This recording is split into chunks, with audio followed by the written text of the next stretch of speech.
Good morning. Thank you all for being here. This is always a special occasion for me because I get to see most of you throughout the year, but never together.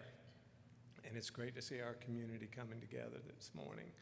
Appreciate you all being here. I want to thank all the ABA volunteers, the people that helped organize this thing that have been with the city since the very first State of the City. And they continue to be a big part of Alphareta's success. We're very appreciative for that. I want to thank Councilman Driscoll for giving us the prayer. I appreciate that. He's too shy to tell you the things he does in his private life and serving others, but we're very grateful for his service to our community even before he stepped up to run for city council. And I want to thank, one, our staff, because they've done an amazing job of chasing me running around like a chicken with a head cut off to get ready for today. So I appreciate that. And Hotel Avalon, because they do a tremendous job of hosting this event, and we're very grateful for them. So as they were talking about me a little while ago, as they told you, I was first sworn in 2012. And so as I started reflecting on what this speech was going to be about and what I should share with you, one of the things that really struck me was that I remember in 2011 when we had that election, that it was a big turning point for our city in a lot of ways. We had a new mayor. We had 3 new council members that had never served on the city council before. We had a mandate from the people of Alphareta that they were tired of having to go down to Roswell to celebrate their anniversaries and special occasions. So they passed a $29 million bond issue in that election to revive downtown. And I remember sitting in our first city council retreat a few weeks after we had all been sworn in.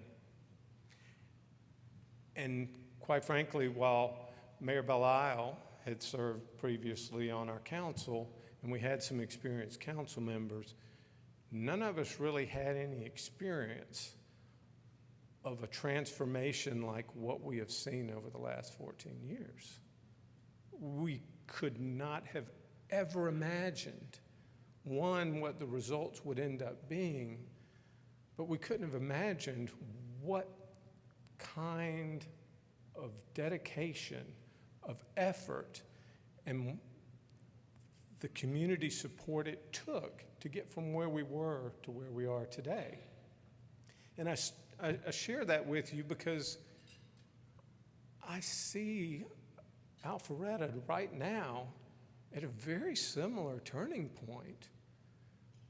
Our community is frustrated with the decline of North Point Mall and that whole corridor through that area. We've got 2 new council members that have come on. We've got a mandate from our community, and we've got a lot of good things going for us with the momentum that we've created over the years. But there's no guarantees, and it's going to take a lot for us to do what needs to be done in the city of Alphareta. The world is changing rapidly, and if you're not changing, you're dying. And so I see a very similar situation now. Only difference really is the fact that we as a community know what we're capable of. We are in better position today than we ever could have been back then because we had never done it. We've done it now. We've shown that we have the capability to do extraordinary things in this community. And I say we, I'm not talking about me, I'm not talking about our council. I'm talking about the people in this room, the people in this community that make it happen. That's what we understand is we have an opportunity to do what we would have never dreamed about before. And so I'll start. First point I would like to make is when we came to our retreat a few weeks ago, I was determined. One of the things I've been through, like I said, a lot of these retreats over the years, and especially early on, almost all of those discussions were functional. You know, how do we get this started? How do we do an RFP for the redevelopment? How do we find partners to build the building, the city hall, and do all of these things? So for most of the time I've been on council, we focused 90% of the time just updating on what's going on. And it was very, functional. And so as we went into this retreat this year, I was very intentional about the need for us to be strategic. And you'll see as I talk about the things we're doing and we will do and stuff like that, a lot of times I like to give facts and details and numbers and things like that. But for the most part, what we're going to talk about today is the vision and the strategy and where we're going and the strategic level. And so when we came together at Chateau Avalon to have our first retreat with our new council, I didn't tell anybody, but I knew that I thought we needed to start off by just sharing our visions, because there's 7 of us. We each have a vote, and we each have different spheres of influence. Some of us have just run campaigns, been knocking on doors, getting feedback. And so, to my knowledge, we had never done it that way. But first, I started because I knew I was going to do this, and I gave my vision of the future. And my vision of the future was, I want Alpharetta, and this shouldn't be a shock for any of you that have heard me say this over the years. I want Alpharetta, our goal should be to be the best city in the state of Georgia to both build a business and raise a family. It's hard to do one or the other. I think we're capable of doing both. And I think history will prove us right.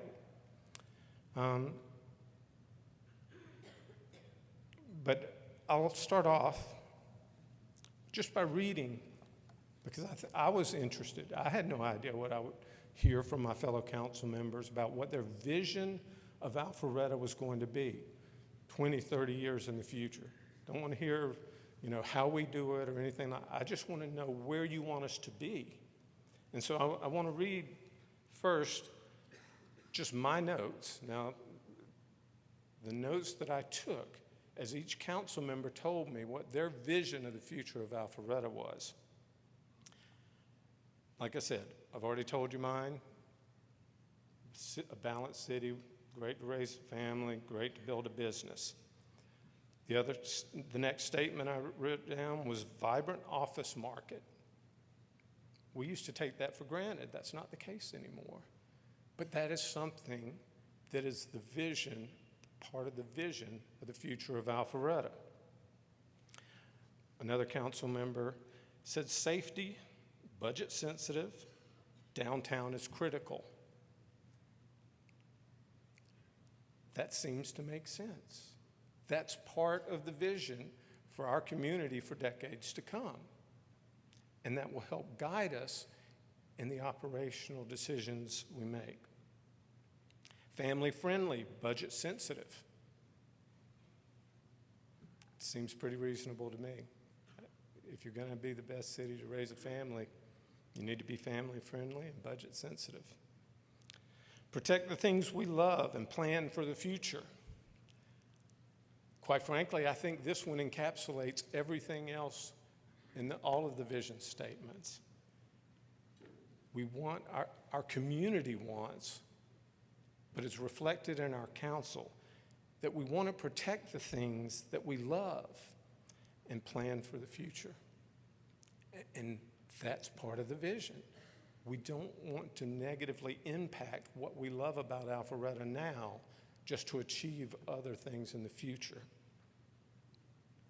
Community loves what we have, but are concerned about the future of Alpharetta, supportive of North Point redevelopment, longer-term financial planning, safe, beautiful, and a charming place. That's kind of something I'd like to have Alpharetta be 20 years, 30 years in the future. A place where people feel welcome. How can you argue with that? Who wouldn't want to be in a place where everybody feels welcome? And need to find a way to provide more owner-occupied housing so more young people can afford to raise families here. I don't know who would object to that, but I bet they wouldn't be in this room if they did. So that is how I want to start this discussion about the future.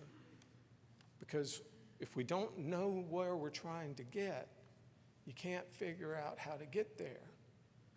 And so once we had a clear vision of where we thought the community wanted to go, then we began talking about how we get there.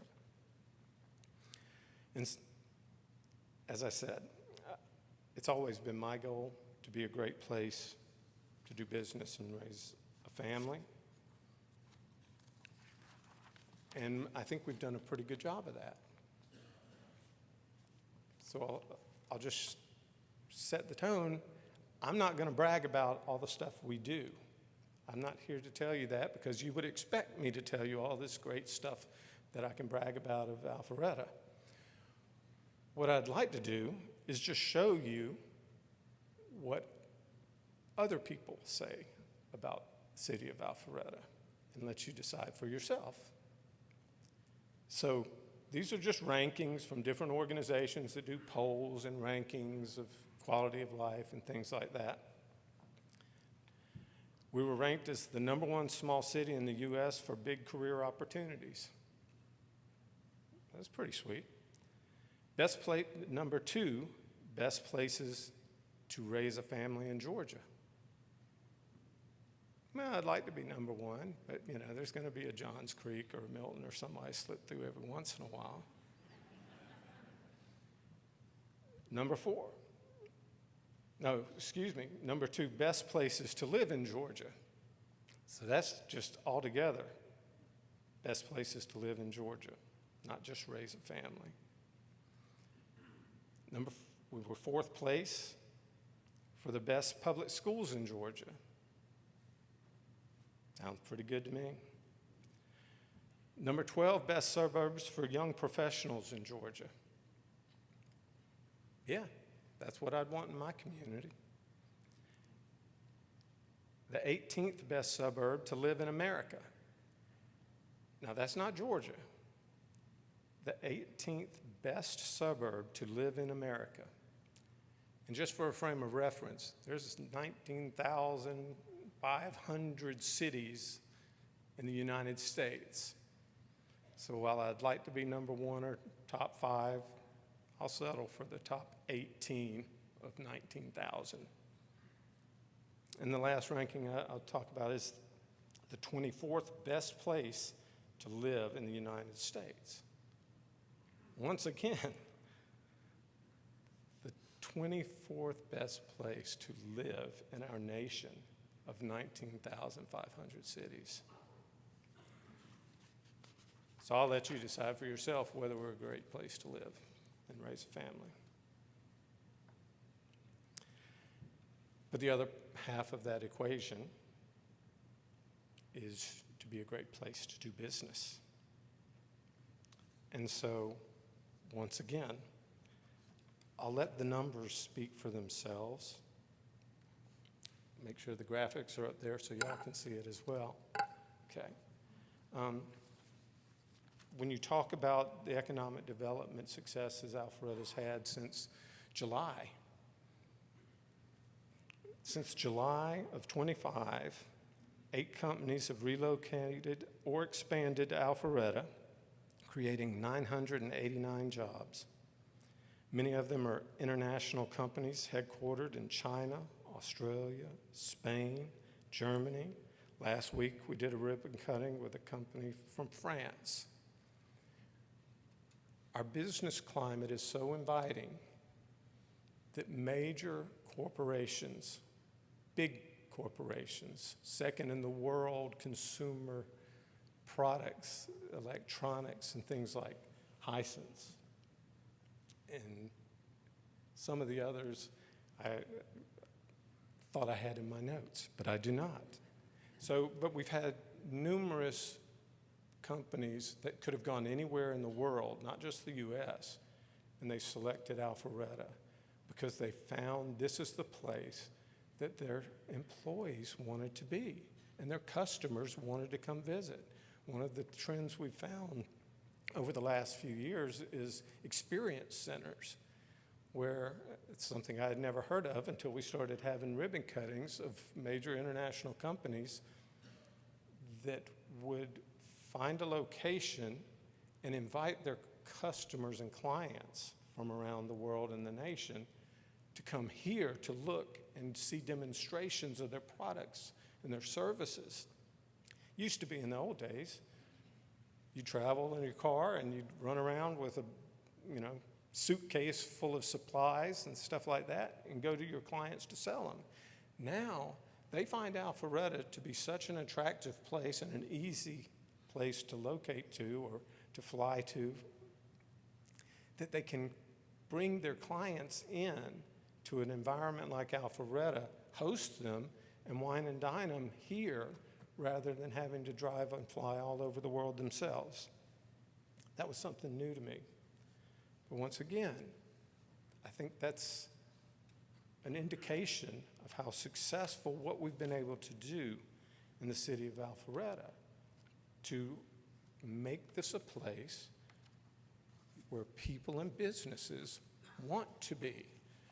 Because, I think we do a great job, our economic development team, of getting out the word and letting people know what we offer and things like that. But the real choice is we are dedicated to making this a place where they want to be.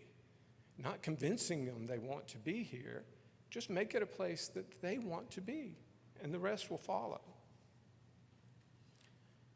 And like I said, we've got a lot of things going on in the city. We've got a lot of redevelopment projects and a lot of different things going on.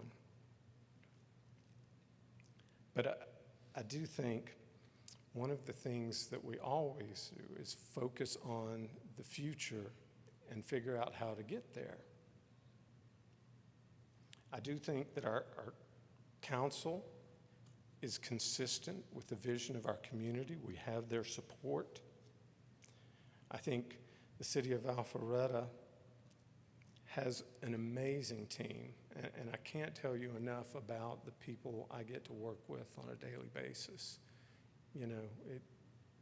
The evolution of Alpharetta over the last 14 years has been a learning experience for all of us. But the one thing that never changed is we were always focused on the success of the organization and the community. So one of the things that I know moving forward, regardless of what the future leads, is that our team can execute. It's great to have plans. It's great to have visions. It's great to have ideas. But where the rubber meets the road is, can you actually pull it off? And we've demonstrated that we can numerous times. Avalon, downtown, Brookside Park, Continuum. So we've got that skill level already built in, that experience, and we've got a culture where it's not about me, it's about we. And I'll give you just a couple of examples. One of the things I'm most proud about over the last year is public safety has always been Alpharetta's #1 priority. If you've heard me before, you've heard me say, at a municipal level, if you don't keep your people and businesses safe, nothing else you do in the city matters. Because if they're not safe, the schools aren't safe, doesn't matter how good the schools are. If you aren't safe, nothing else we do at a local level matters. And so this year, we made some dramatic changes to our public safety department. And we've been ranked as one of the best public safety departments in the state of Georgia. But we knew that we could get better. We had had conversations for years about what was the best organizational structure. We've had a public safety department, for those of you that aren't really aware.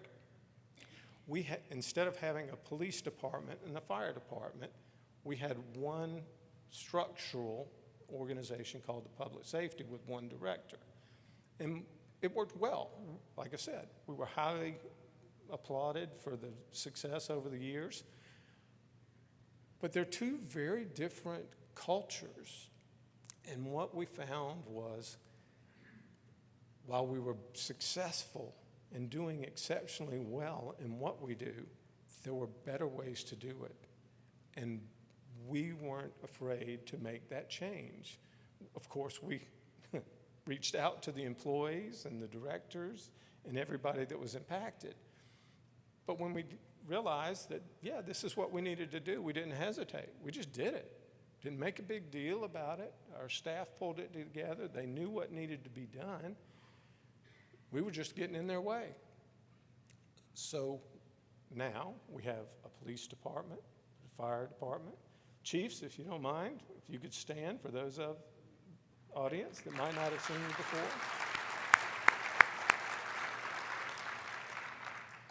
That's a big change for a city. And I am so blessed to be the leader of an organization that can make those kind of changes and never hesitate to listen to what the troops need. That it wasn't like, oh, well, what if the public says this, or what if somebody gets mad about that? It's like, no, if that's what's best, let's do it. And we just did it. And that's just one example. I mean, I'll show you one more example.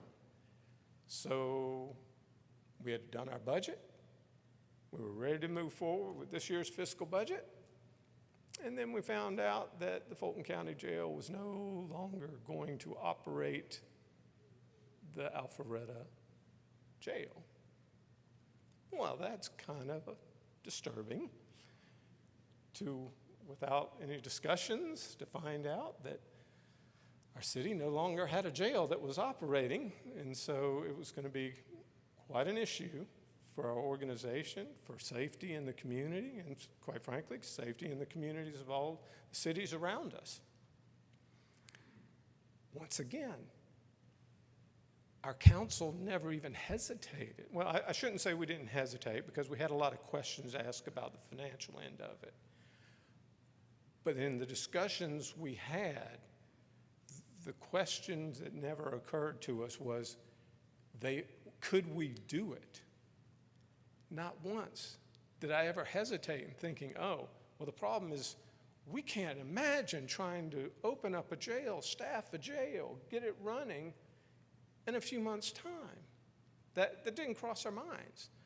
We worried about the millions of dollars that it might cost for us to stand up a jail for ourselves. A relatively small city, and it's sizable numbers.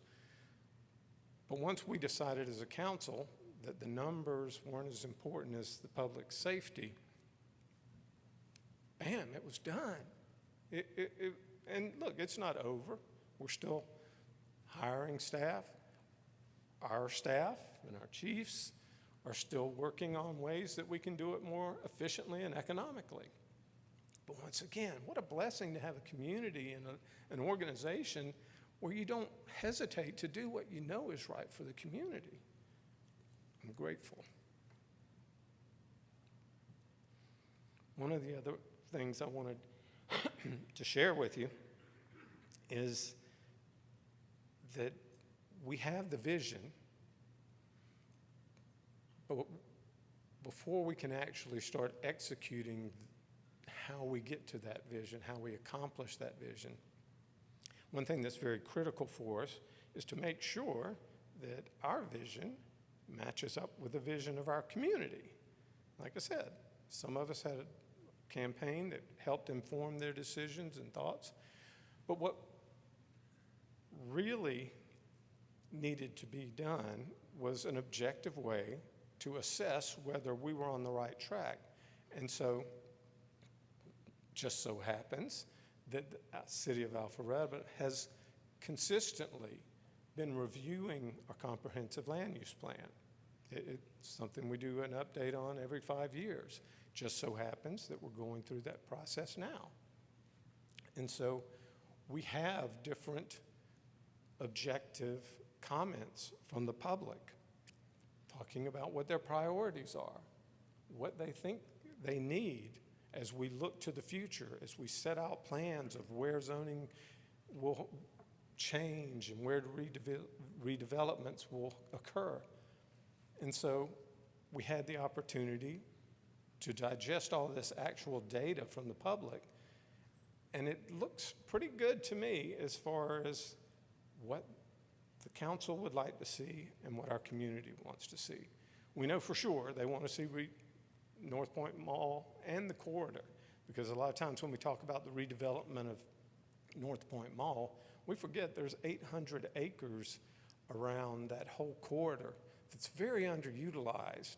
I mean, there's more asphalt there than there are in an asphalt plant. And there's opportunities to fill some of the needs we have in the city of Alpharetta if we can reinvigorate some of those properties. And we have the plan. We feel confident that we have the support of our community. And we know that if we make good decisions, that we'll be able to make those visions true.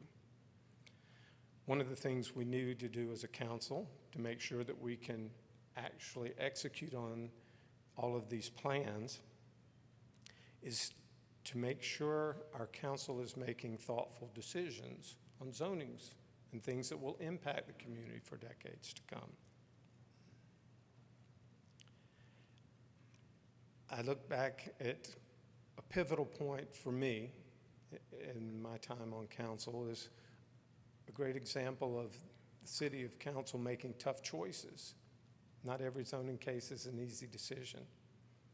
And a few years ago, we had a redevelopment project proposal for the North Point Mall.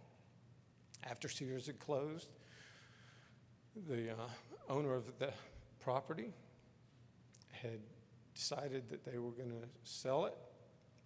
They sold it to a real estate investment trust, and they brought in a development team to propose a redevelopment to the North Point Mall building. And through the discussions we were having with the owner and the development team at the time, it was a tough choice because all of us are sad to see the decline that's taken place at North Point Mall. But all of us on our council knew that we needed something that was going to change that mall and that corridor for decades to come, something we would be, as a community, proud of, an asset moving forward. And what we found was the development team really wasn't listening to us as much. I think they thought that Alpharetta was desperate for anything just to make it look better. And it was a tough process because that development team decided that if we weren't responsive to what they were proposing, they would just go out to the public and start a campaign to persuade the public to force us into approving their proposal. But our council and our staff and our leadership team looked at what they were proposing, and really what they were proposing is a little lipstick there where the Sears would be torn down and some public space, and a lot of apartments in the first phase of this redevelopment. A little bit of cosmetic up in the inside parts of the mall. But what they were basically doing was saying all of the other great stuff that was going to happen with the redevelopment were in future phases, no guarantees of timing, no guarantees of if it would even occur. And it was a really tough city council meeting because there were people that wanted it. They wanted the mall just to get better. They didn't They weren't thinking the long term as much. They had been fired up by promises of having something great without the guarantees that it would occur. And it was actually the first time since I've been mayor, after we turned that down, two people decided they wanted to run against me for mayor. Because our council, it was a split vote. Quite frankly, two of our council members at the time thought the rest of us were nuts. You're crazy. They're saying they're going to do a $500 million project. Y'all going to turn that down? You're nuts. And there was some political pressure from other people and stuff like that. It's like, look, guys, we're going to regret this in 5-10 years. And we just turned it down. And so it was the first time that somebody wanted to run against me for mayor. But fortunately for me, neither one of them lived in Alpharetta. So I didn't really care what they thought about it. But I say that because we were looking down the road. We were looking for something more than they were willing to give us. And we knew this city and that parcel, that area, is a rare opportunity to do something special. And we knew it would happen, and we still believe it will. And I'm very proud of our council for making those thoughtful decisions. Sometimes they're not popular. Sometimes they're not easy to do. But we've made those right choices, and that's part of why we're in the position we are today. Another reason we've been successful is the city of Alpharetta never sleeps. I mean, our staff never rests. And it's not because we're slave drivers. It's because we have a passion for what we're doing. We've tasted the success of seeing transformations in our community. And we enjoy being able to do that. And so I'll give you just a couple of examples. You know, if any of you have driven by Brookside Park, there's a transformation going on in that office park. Used to be filled with tech companies and a lot of major employers in Alpharetta. But as time went by, those office buildings went out of style. Some of those employers ended up going down into Atlanta and things like that. Could I get a water?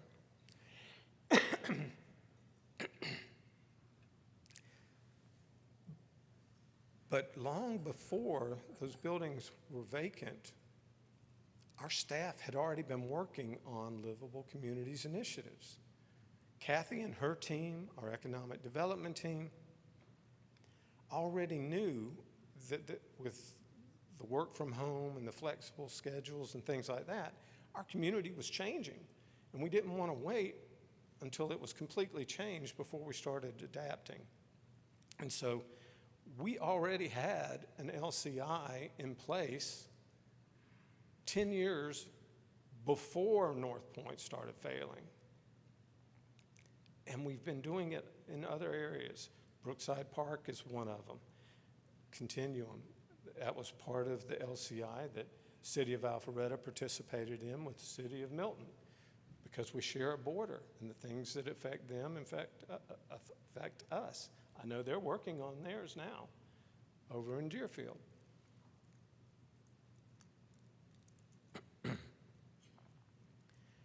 And I'll give you another more recent example too. So as we were going through the reviews of the comp plan and the results and the data and things like that, as I was looking at the map of some of the areas, it occurred to me that, I don't think we have enough data to really make a good decision yet, because some of these office parks, some of these office buildings are still viable. They may need a little extra lipstick, they may need some more amenities or something like that. But we don't really have an objective way to determine what are our priorities, which are the ones that are most at risk. And so I just happened to share that with Kathy and our economic development director. And within maybe 24 hours, I'm not sure it was that long, Charlie and Kathy came to me and said, boom, here's how we have decided and how we have objectively pulled data to show us which property the land is worth more than the building. Because if the land's worth more than the building on top of it, it's probably not going to be revived because the owner's going to just tear it down and build something that's worth more. That's the kind of what I mean by they don't rest. All I did was throw out an offhand idea. Hey, we should do this. Boom, I come back to the office and it's done. That's incredible. Not many organizations have that ability. And I'm very proud of all of our staff because it's the same culture, regardless of the department.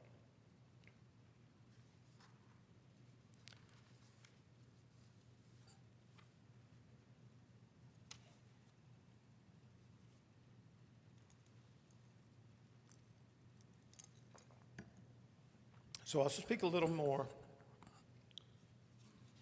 about North Point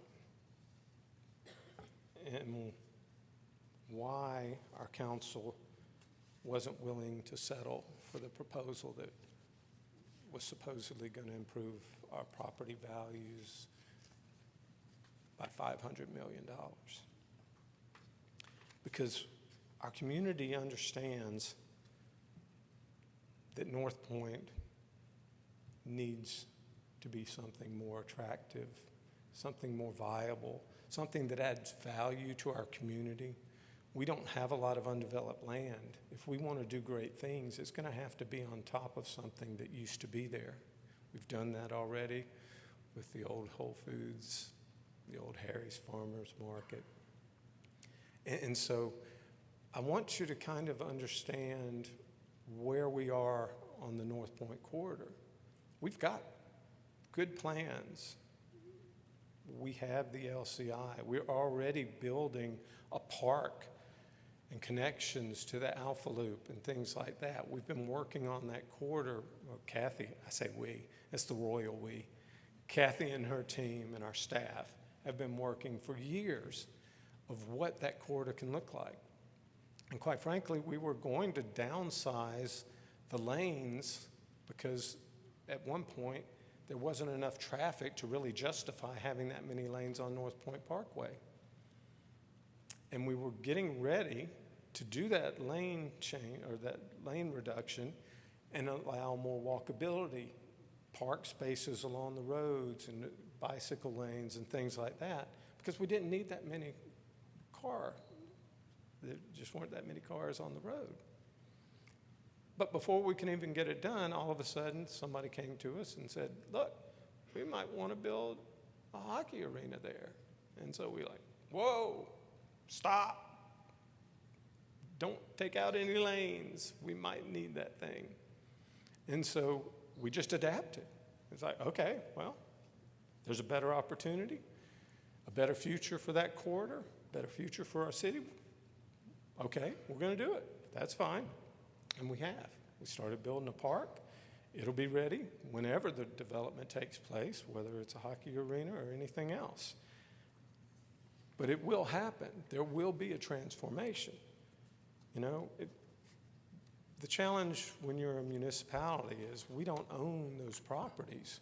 So once again, kind of like I mentioned before with businesses, we can't make these things happen. What we as an organization can do is make this the place that people and businesses want to be. They'll do the great stuff. Alpharetta didn't build downtown city center. Alpharetta didn't build Avalon. We made it a place that they couldn't turn down. And that's what we've been working on, the visions, the infrastructure ideas, things like that. But that corridor, if you really see what we would like to see there, is a much better use of much of that asphalt space, the opportunity for residential components. And the one thing that we definitely need, it was mentioned in our vision statement, is we need a place that younger people can afford to live and would want to live. And we also need a place where a young family can buy a home and raise their family there. I used to be able to afford that back in the 90s when my wife and I moved here. I couldn't move to Alpharetta now if I was at the same income level. And so we only have so many opportunities to do transitional things like that, transformational things like that. And North Point is one of them. It's not surrounded by neighborhoods who don't want a lot of density in their backyard. They don't want any of the hassles that they moved to Windward for, or some of our other great neighborhoods. We have an opportunity to turn asphalt into assets for all of our community. And when I say our community, I'm including Fulton County school system, Fulton County. You know, the decline of the property values in North Point Mall has impacted the school system in the county far more than the city of Alpharetta. And we believe that if we can create the project we envision that's going to have a sports component, and it will have residential components that we can't find or make anywhere else, it's going to be a huge difference for our community for decades to come. And that, like I said, I'm not going to try to go into all the details because it would take forever. But I want to thank you now, in case I forget later. If you're in this room, you're part of our community. And one of our success stories over the last decade is we don't stand alone. If you want to help us, we want you to help. And if you need help from us, we want to help you. And so there's partners, there's so many partner organizations I see here. We'd be here for lunch. But that's part of it, is we're all in this community and we're all trying to make our community better. And if we can help each other, we help each other. If we can't, we've tried to find somebody else that can. And so that's why I believe in a not too far away future that Avalon has been our crown jewel for over a decade. And it will continue to be a jewel for a decade. But with 800 acres of opportunity at North Point, it can be amazing. So many different things that can be adding that. They can complement what's going on at Avalon. They can complement what's going down in downtown Alpharetta. But it can be something amazingly different. And since I know everybody wants to know what's going up with hockey, I'll just go ahead and tell you what I know as of this morning. I know that studies have shown that North Point would be one of the most attractive locations in the nation to host a hockey arena based on demographics, transportation networks, and many of the other criteria professionals who use to assess those types of things. Because if you're going to make $1 billion or $2 billion investment, you kind of want to make sure you've got data that supports that decision. And so we feel pretty confident that that is the case and that Alpharetta is one of the best locations potentially to host a hockey arena. And you'll be the first to know. Good thing you showed up today. You wouldn't have found out till this afternoon on social media. So I'm proud to share that New York Life, who is the owner of North Point Mall, has engaged a new local partner to help shape its vision of transforming North Point Mall into an arena-centric mixed-use destination. I'm going to read this one because I didn't write this. I want to make sure I get it right. I'm told an announcement revealing the partnership will be made in the next couple of weeks, and we look forward to collaborating. That's what I know. That's the latest. I'm sure you'll find out as soon as I do if anything changes. And so that's really all I'm going to talk. It was more a higher level. It's the vision, how we intend to get there by working hard, by being smart, by making sure our vision is aligned with the community, working with all of you, the partners that are here and the partners that are all over the state. But I do want to take just a few minutes, since I've got some friends here that aren't necessarily engaged in the passionate development arena and things like that, because there's more to Alpharetta than just business and development. It's a community. And so I'd like to share just 3 things that show a little of the other side of Alpharetta. First, I'll start with my friend, Pastor Williams, at one of my favorite events of the year, and certainly a very special one this year, based on all of the numbers and things he's told me. So, Pastor Williams is the pastor of St. James United Church, a church that existed in Alpharetta before there was a city of Alpharetta. And so we had an event. We always have a great event at their church on Martin Luther King Day. And this is just some notes. Pastor actually sent me a thank you for the city's participation and some things like that. And I was there. I enjoyed it. It was a great event. I had no idea what had gone on in the background and the full impact. So I just want to read what he shared with me about that event. He said 540 community members representing faith, civic, corporate, and youth leadership attended the event. 410 total care bags were donated, and over 175 blankets were donated in partnership with Beauty for Ashes and One Touch Ministries to support the unhoused and vulnerable neighbors. There were 400 sandwiches prepared and distributed to a local shelter, and there was strong participation from youth, corporate partners, and city officials, reflecting a truly diverse and united community. God bless you, sir. Another event that helps show you why Alpharetta is different than a lot of communities. If any of you remember Wacky World, any of y'all grow up there? Okay, so there's a few of us. Wacky World is the playground at Wills Park. And years ago, probably 30 years or so, I don't remember the exact date, I'm sure somebody around here does, but that was built by the public. It was volunteers, people in the community, businesses in the community pitched in to raise the money, and they actually brought out the hammers and built the structure, and it lasted for decades.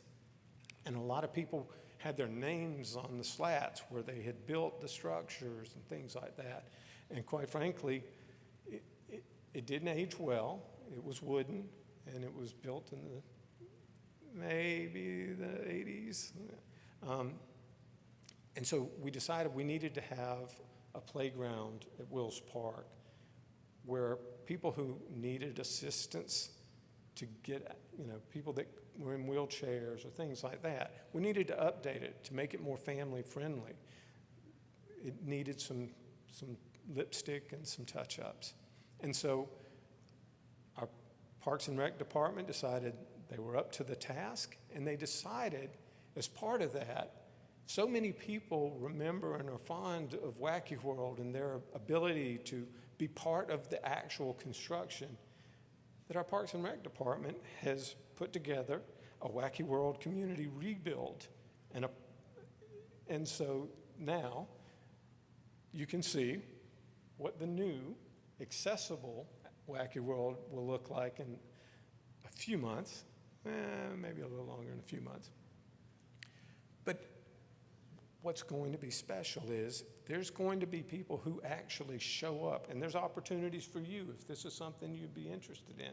Show up and help build the park, because it'll last for decades. And it's a tribute to the community that they wanted to be involved.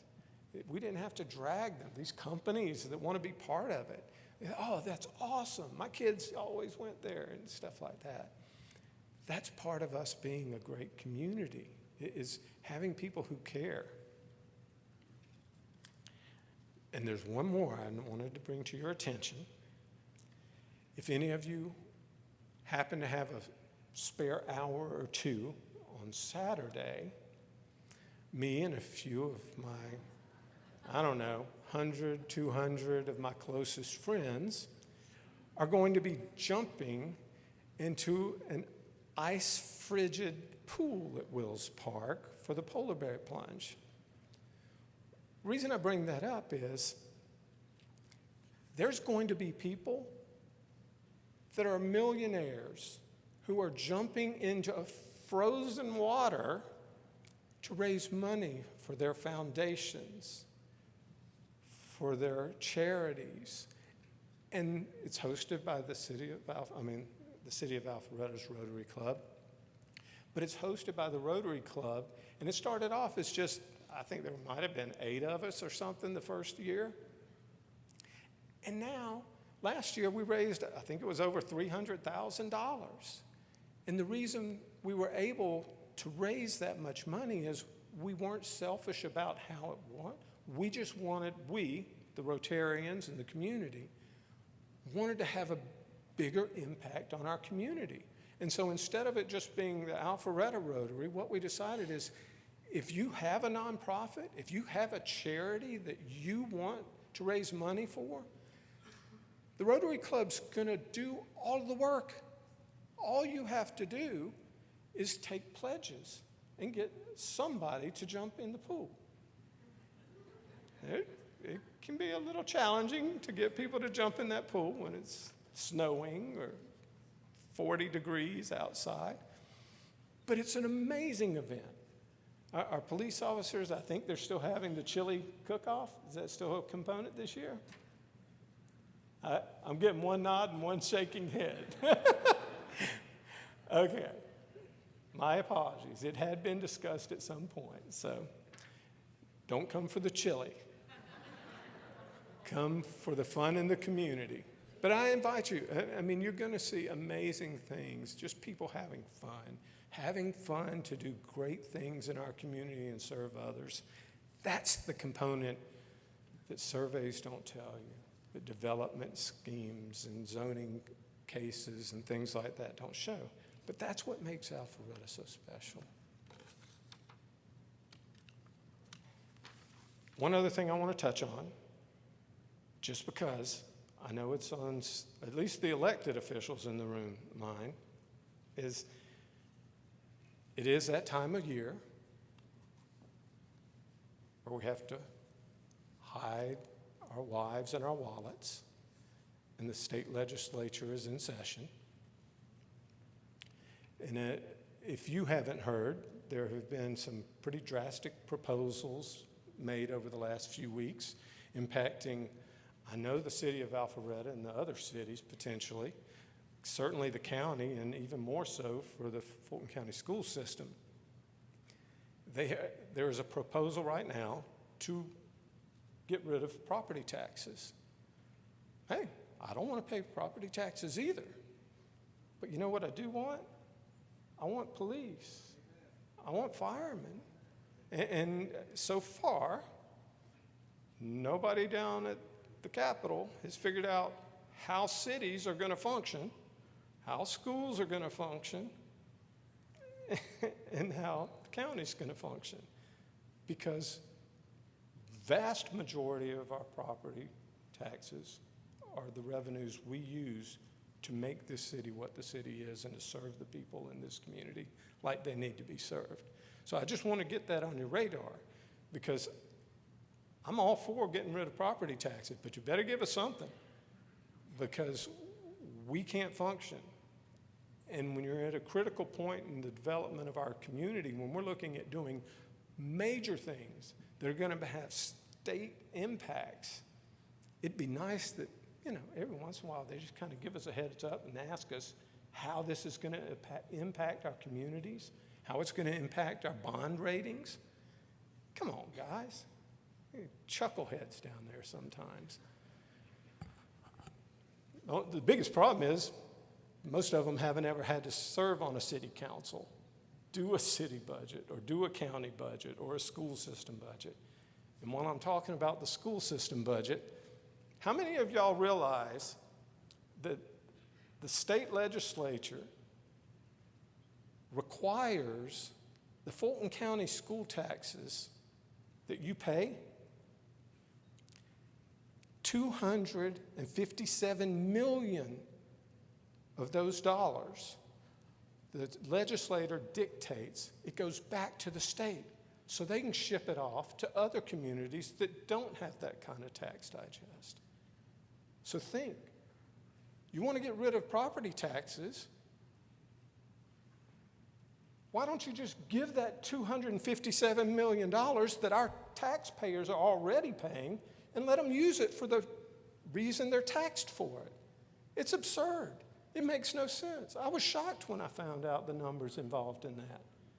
And it's ridiculous. And so y'all need to pay attention to that. I'm not shocked by elected officials that will go make promises they have no intention of actually executing on during a campaign season. We've got governor's races and statewide races and stuff like that. But it's up to us to make sure that if $257 million of our property taxes is going to other parts of the state, we might want to raise that question with some of our elected officials, why that is occurring. So I'm off my rant. But it's very frustrating when you're trying to do great things that are great for the state, great for the city, great for the community, and it's just dismissed. So I'm going to leave on a good note, though. Something that has been I even spoke about it at the Martin Luther King Day. Biblical reading of Jeremiah 29. And I'm going to read it this time so I don't screw it up. It's been on my mind for months now, and I have talked about it a few times. I just want you to go with this thought. Jeremiah 29 in the Bible. Seek the peace and prosperity of your city and pray to the Lord for it, because if it prospers, you too will prosper. So go out today and the rest of your lives and seek the peace and prosperity of your city. Hopefully it's Alpharetta, but if not, every city needs that, because if you're doing great things for your city's going to do great things for you. God bless you all, and thank you for coming.